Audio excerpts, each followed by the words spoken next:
Hi అందరికీ welcome to స్పందస్ Bommarillu. ఈరోజు నేను వినాయక చవితి స్పెషల్ పాల తాలికలు ఎలా చేయాలో చూపిస్తానండి. చాలా ఇష్టం కదా వినాయకుడికి, చాలా ఈజీగా చేసేసుకోవచ్చు. మనకి పాలు విరగకుండా బెల్లంతోనే పర్ఫెక్ట్ కన్సిస్టెన్సీతోని తాలికలు అస్సలు విరగకుండా ఎంతో టేస్టీగా ఎంతో ఎమ్మీగా ఉండే వినాయక చవితి స్పెషల్ అండి. ఇది ప్రతి ఒక్కరికి ఇష్టం కదా, చాలా సింపుల్గా చేసేసుకోవచ్చు అండి. ముందుగా ప్రాసెస్లోకి వెళ్ళిపోదాం. ముందుగా ఒక కప్పు బియ్యపిండి తీసుకుంటున్నానండి, పొడి బియ్యపిండే. దీన్ని ఇలా పక్కన పెట్టేసుకుందాం.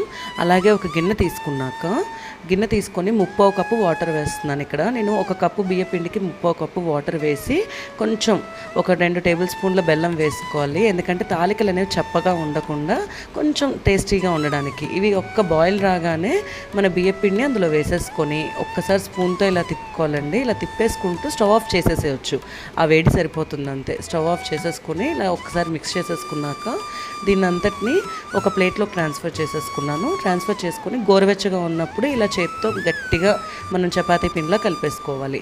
మనం తీసుకున్న వాటర్ పర్ఫెక్ట్గా సరిపోతే ఇలా వస్తుందండి. ఎవరికైతే సరిపోదో కొంచెం హాట్ వాటర్ స్ప్రింకిల్ చేసుకోవచ్చు, ఇఫ్ ఇన్ కేస్ ఎవరికైనా సరిపోకపోతే. నాకైతే పర్ఫెక్ట్గా సరిపోయింది.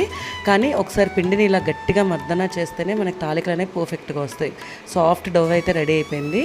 ఇప్పుడు పిండిలో కొంచెం తీసుకుంటున్నా, ఎంత చిన్న సైజ్ బాల్లా తీసుకొని దీన్ని అరచేతిలో ఇలా చేసేసుకుంటే, రోల్ చేస్తే మనకి తాలికలు అనేవి రెడీ అయిపోతాయి. చూసారా, పర్ఫెక్ట్గా వచ్చేసింది. ఎంతో సింపుల్ అని చేసుకోవడం. ఇలా పక్కన పెట్టేసుకొని ఇంకోటి చూపిస్తున్నాను చూడండి. కొంచెం ఇలా తీసుకొని అరచేతిలో వేసేసుకొని జస్ట్ వేళ్ళతో ఇలా రోల్ చేసేస్తే వచ్చేస్తాయి. లేదు ఇంకా కష్టంగా ఉంది అని అంటే ఎవరైనా జంతికల గొట్టంలో వేసుకొని కూడా చేసుకొని కట్ చేసేసుకోవచ్చు. నేనైతే ఇలా డైరెక్ట్ చేసేస్తున్నాను. నేను తీసుకుంది తక్కువ క్వాంటిటీ కాబట్టి 10 నిమిషాల్లో అయిపోతాయి.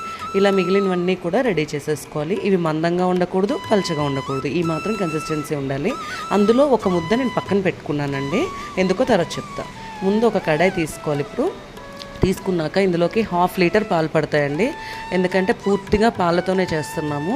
ఒక కప్పు బియ్యపిండికి ఒక 1/2 లీటర్ పాలు అయితే ఖచ్చితంగా పడతాయి. ఇవి కాచి చల్లార్చినవే, కాకపోతే ఇంకొకసారి మరగనిస్తున్నాను అంతే. ఇప్పుడు పాలు మంచిగా మరిగిపోయాక మనం రెడీ చేసుకున్నాం కదా తాలికలు అనేవి, అవన్నీ ఇందులో వేసేసుకొని కొంచెం కొంచెం వేస్తున్నాను, ఒకేసారి వేయకుండా అలా చేత్తో తీసుకొని కొంచెం కొంచెం వేసేసుకుంటూ మొత్తం మనం రెడీ చేసుకున్న తాలికలన్నీ కూడా వేసేసుకొని మూత పెట్టేసుకొని ఒక 5 నుండి 7 నిమిషాల దాకా ఉడకనివ్వాలండి. అస్సలు కదపకూడదు. వేసిన వెంటనే అస్సలు కదపకూడదండి, లేకపోతే విరిగిపోయే ప్రమాదం ఉంటుంది. అది ఉడికేలోపు ఒక గిన్నెలోకి 1 కప్పు బెల్లం తీసుకున్నాం. 1 కప్పు బియ్యపిండికి 1 కప్పు బెల్లము, 2 టీ స్పూన్ల వాటర్, జస్ట్ బెల్లం కరగడానికి మాత్రమే వేసి ఒక 2 నిమిషాలు స్టవ్ మీద పెట్టేస్తే చక్కగా బెల్లం కరిగిపోతుంది. ఇది ఇంకాస్త కరగనిద్దాం. కరిగిపోయి ఇది కరిగితే చాలండి, మనకి ఏం పాకాలు అవసరం లేదు. స్టవ్ ఆఫ్ చేసేసుకొని పూర్తిగా చల్లార్చుకోవాలి. దీన్ని పక్కన పెట్టేస్తున్నాను ఇంకా స్టవ్ ఆఫ్ చేసేసి. ఇప్పుడు ఇందాక తీసుకున్నాం కదా పాల తాలికల్లోనే ఒక చిన్న ఉండ, దాంట్లో వాటర్ వేసేసుకొని ఒక 2 నిమిషాలు పక్కన పెట్టేద్దాం.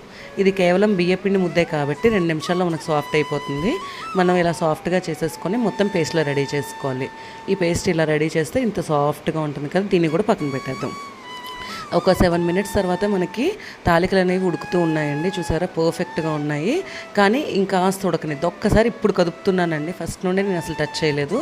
ఇప్పుడు ఒక్కసారి ఇలా టచ్ చేస్తే విడిపోయి చక్కగా ఉన్నాయంటే మనకి అస్సలు ఇంకా విరగవు. కాకపోతే ఇంకొక 2 నిమిషాలు మనం ఉడకనివ్వాలి. దీన్ని ఇలా పక్కన పెట్టేసేద్దాం.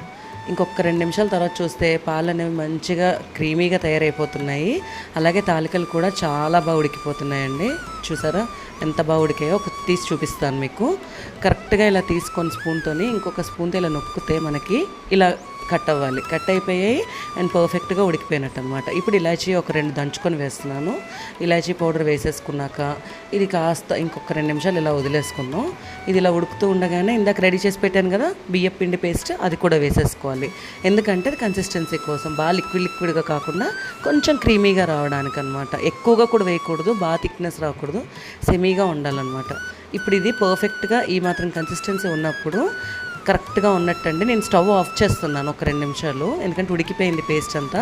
స్టవ్ ఆఫ్ చేసేసుకొని కొంచెం గోరువెచ్చగా అయ్యాక మాత్రమే ఇందాక రెడీ చేసుకున్న బెల్లం పాకం మొత్తం వేస్తున్నా. అది మొత్తం చల్లగా అయిపోయిందండి. ఇక్కడ బెల్లం అనేది పూర్తిగా చల్లారిన తర్వాత ఇందులోకి వేయాలి. అండ్ స్టవ్ ఆఫ్ చేసుకున్న 5 నిమిషాల తర్వాత వేసాను. ఇలా ఒకసారి మొత్తం అలా కలుపుకోవాలి. కలిపాక ఇప్పుడు స్టవ్ మీద పెడుతున్నానండి. మళ్ళీ సిమ్లో పెట్టేసుకొని ఒక 5 నిమిషాలు ఉడకనివ్వాలి. పూర్తిగా బెల్లంని కలిసాక అప్పుడు స్టవ్ మీద పెట్టి ఒక 5 నిమిషాలు ఉడకబెడుతూ ఇటుపక్క కడాయి పెట్టుకోవాలి.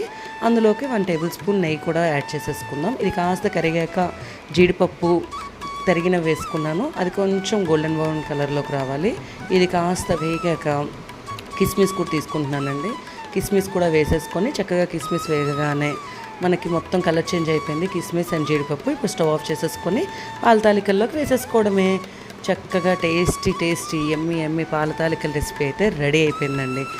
కన్సిస్టెన్సీ కూడా చూస్తారా ఒకసారి, పర్ఫెక్ట్గా వచ్చింది.